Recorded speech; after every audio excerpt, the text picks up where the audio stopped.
या सर्व नोंद आणि प्रक्रियेला कुठलाही एकही रुपया सरकारच्या माध्यमातून घेतला जाणार नाही.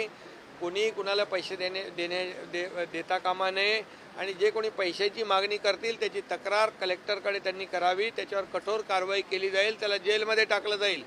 जे कोणी अधिकारी कर्मचारी याच्यामध्ये आमच्या महिला भगिनींकडून पैशाची मागणी करतील अशा लोकांना माझा इशारा आहे की कुठल्याही परिस्थितीमध्ये याच्यामध्ये सर्वसामान्य महिला भगिनी आहेत त्यांना याचा लाभ मिळाला पाहिजे. मुख्यमंत्री माझी लाडकी बहीण योजना यासाठी आपण हा निर्णय घेतलेला आहे.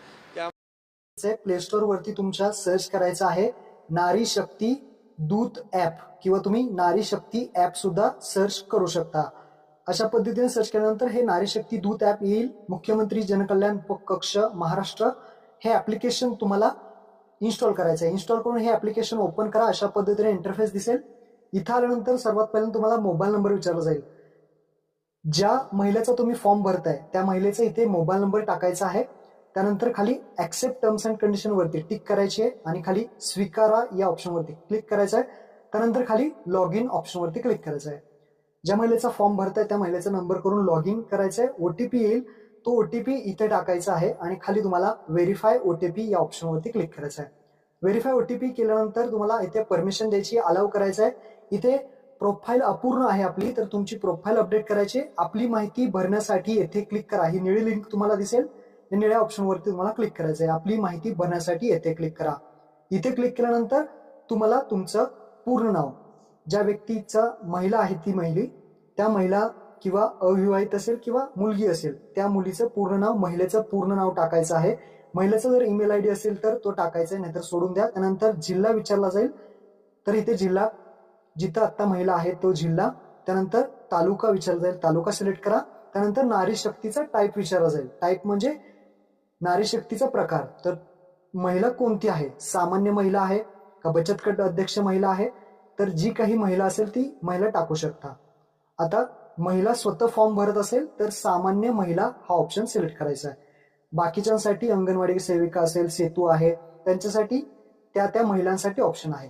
तर स्वतः आपण महिला फॉर्म भरताय तर सामान्य महिला आणि अपडेट ऑप्शन वरती क्लिक करायचं आहे. आपली प्रोफाईल अपडेट झालेली आहे सामान्य महिला, कारण आपण स्वतः फॉर्म भरताय.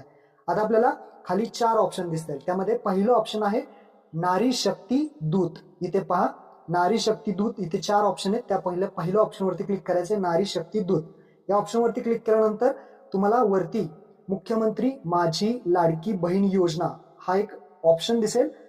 तर या ऑप्शन वरती क्लिक करायचं. इथे परमिशन मागितली जाईल, इथे अलाउ करायचं आहे. त्यानंतर हा फॉर्म ओपन होईल. हा फॉर्म आपल्याला भरायचा आहे. आता काय काय भरायचं आहे, पहिल्यांदा महिलेचे पूर्ण नाव, महिला असेल मुलगी असेल तिचं पूर्ण नाव आधार कार्ड वरती जसं पूर्ण नाव आहे तसं टाकायचं आहे. त्यानंतर पती किंवा वडिलांचे नाव, आता पती किंवा वडील म्हणजे तिथं हजबंड किंवा फादरचं नाव टाकायचं आहे. लग्न झालं असेल तर पतीचं टाका, लग्न नसेल झालं तर वडिलांचं टाका. तर इथे ऑप्शन सिलेक्ट करून पुढे पतीचे नाव असेल किंवा वडिलांचे नाव ते टाईप करा. त्यानंतर जन्मदिनांक विचारला जाईल. इथे जन्मदिनांक निवडायचा आहे. 21 ते 65 वयापर्यंत जे काही जन्मदिनांक आहे तुम्ही तुमचा जन्मतारीख इथे निवडा. त्यानंतर तुम्हाला इथे तुमचं जन्म ठिकाण निवडायचं आहे. जन्म ठिकाण म्हणजे तुमचा जन्म कुठे झाला तो जिल्हा, त्यानंतर तुमचं जन्म ठिकाण तालुका आणि जन्म ठिकाण गाव. ज्या ठिकाणी तुमचं जिल्हा तालुका गाव ज्या ठिकाणी तुमचा जन्म झाला त्या ठिकाणची माहिती इथे विचारलेली आहे, तर ती माहिती इथे टाका. त्यानंतर ग्रामपंचायत कोणती आहे, तसेच नगरपंचायत असेल नगरपालिका ते टाका. त्यानंतर पिनकोड टाका तुमचा आणि पूर्ण पत्ता टाका. अशा पद्धतीने पूर्ण पत्ता टाकल्यानंतर खाली तुम्हाला मोबाईल नंबर विचारला जाईल. तर महिला जो आहे त्या महिलेचा मोबाईल नंबर किंवा मुलगी असेल त्या मुलगीचा मोबाईल नंबर टाकायचा आहे. त्यानंतर आधार नंबर, महिलाचा जो काही आधार नंबर आहे तो इथे टाकायचा आहे. एकदम व्यवस्थित माहिती भरा.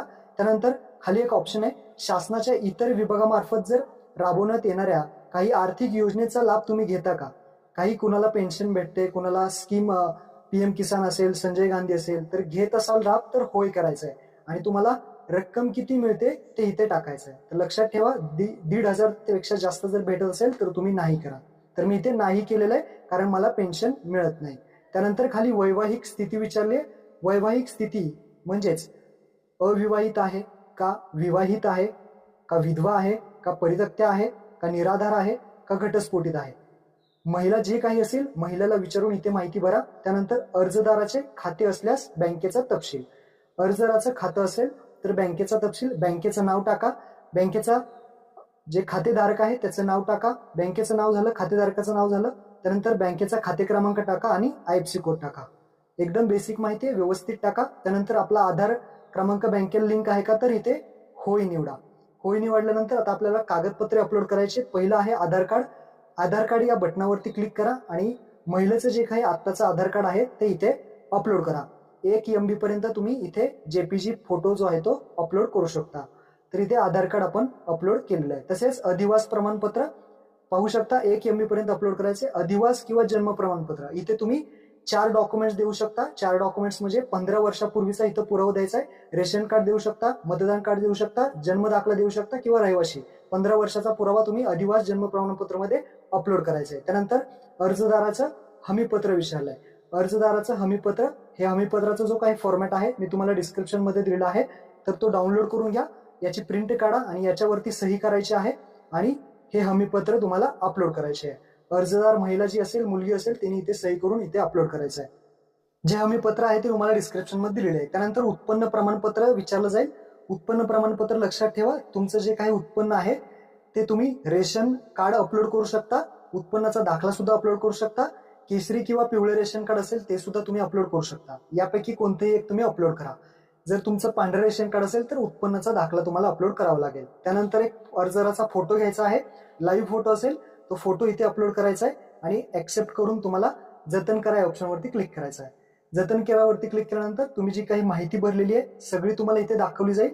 डॉक्युमेंट्स कोणकोणते अपलोड केले ते सर्व दाखवले जाईल आणि त्यानंतर खाली तुम्हाला इथे खाली एक ऑप्शन दिसेल, फॉर्म सबमिट करा ऑप्शनवरती क्लिक करायचं आहे. फॉर्म सबमिट करा ऑप्शनवरती क्लिक केल्यानंतर एक OTP येईल. तो OTP तुम्हाला इथे टाकायचा आहे आणि हा फॉर्म सबमिट अशा पद्धतीने झालेला आहे. तर इथे फॉर्म सबमिट झालेला आहे, पाहू शकता इथे केलेले अर्ज आहे. केलेले अर्ज या ऑप्शनवरती क्लिक करायचं आहे. इथे आपला जो फॉर्म आहे तो इथे दिसेल, त्यावर क्लिक करा. फॉर्म सबमिट झालेला दिसेल, एक कोड दिसेल आणि तसेच कधी फॉर्म भरला आणि फॉर्म पेंडिंग आहे मुख्यमंत्री माझी लाडकी बहीण योजना ते सुद्धा तुम्हाला असं स्टेटस सुद्धा चेक करू.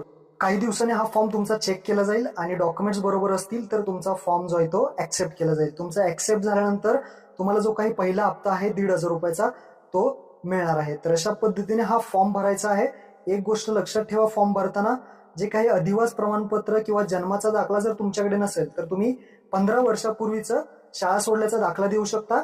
तसेच शाळा सोडल्याचा दाखला जरी नसेल तर तुम्ही 15 वर्षापूर्वीचं मतदान कार्ड देऊ शकता किंवा तुम्ही बाकीचे डॉक्युमेंट सुद्धा दिले, त्यावरती आपण ऑलरेडी व्हिडिओ बनवला आहे, तो तुम्ही नीट पहा आणि तसाच अर्ज भरा. महत्त्वपूर्ण व्हिडिओ शेअर करा. धन्यवाद.